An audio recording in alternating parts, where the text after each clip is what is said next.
আসলে আমরা শিওর হতে পারছিলাম না। আপনাদের মেয়ের ছবি আমার আগের ডিউটি অফিসারের কাছে রয়ে গেছে, তাই বাধ্য হয়ে আপনাদের ডেকে পাঠালাম।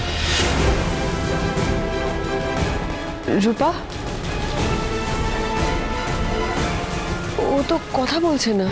হ্যাঁ, ভয় পেয়ে আছে, কোনো কথাই বলছে না। আমরা জিজ্ঞাসা করে কোনো উত্তর পাইনি। রূপমা, রূপমা,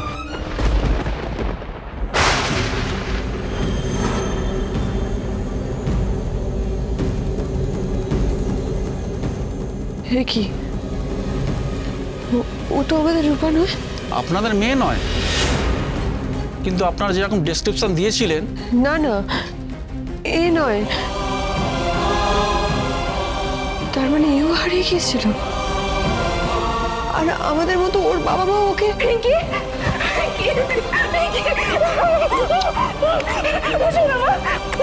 কোথায় গেছিলেন মা? কোথায় চলে গেছিলেন? তোকে আমি কত বুঝেছি। সত্যি পুলিশ চাইলে কি না পারে। আপনারা আমাদের মেয়েটাকে খুঁজে বার করেছেন, কি বলে যে আপনাদের। আসলে আমরা না জেনেই তো খুঁজে পেয়েছি ওকে। আপনারা তো মেয়ে হারিয়েছে বলে আমাদের কাছে কোনো রিপোর্টও করেননি। মেয়ে ওনাদের হারিয়েছিল, ওনাদের মেয়েকে খুঁজ দেখে আপনার মেয়েকে পাওয়া গেছে। আপনাদের জন্যই আমার মেয়েকে খুঁজে পেলাম, না হলে। আমি নিজে নিজে জানি মা, আমাকে ওরা ধরে নিয়ে যাচ্ছিল, আমি পালিয়ে এসেছি কোনো রকমে।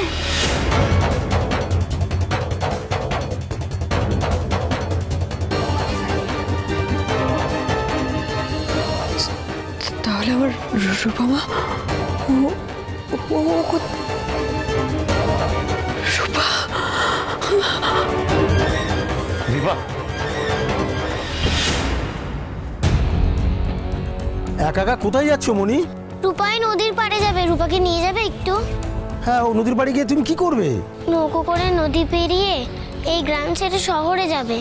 শহরে? কেন? রূপা আর এই গ্রামে থাকবে না, শহরে থাকবে। শহরে কোথায় যেতে চাও? আমি এই গ্রাম থেকে দূরে যেতে চাই, যেখানেই হোক। তুমি রূপাকে পৌঁছে দেবে? তুমি গ্রাম থেকে পালিয়ে যেতে চাও, তাই না?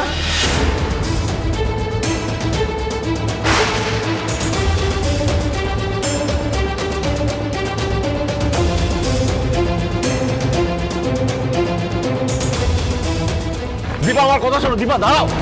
দীপা, কোথায় যাচ্ছ? কি হচ্ছিল এক্ষুনি? মাথা খারাপ হয়ে গেছে তোমার? কি হচ্ছিল এক্ষুনি? দাঁড়াচ্ছ না কেন? কখন থেকে ডাকছি আমি তোমাকে। চলো, গাড়িতে চলো। চলো। না, আমার গাড়িতে গেলে হবে না, আমাকে যেতে হবে। আমি এনজিওতে যাব। কোথাও যাবে না, এখন আমার সঙ্গে বাড়ি যাবে, তারপর সব জায়গায় যাবে। আমি বাড়িতে যাবো না ডাক্তারবাবু, আমার কথাটা শুনুন, আমাকে যেতে হবে। আপনি বুঝতে পারছেন না কেন? তোমার যদি এখন কিছু হয়ে যেত তখন কি হতো? বলে হতো। আমি আর পারছি না ডাক্তারবাবু, আর পারছি না। কি বলে তুমি?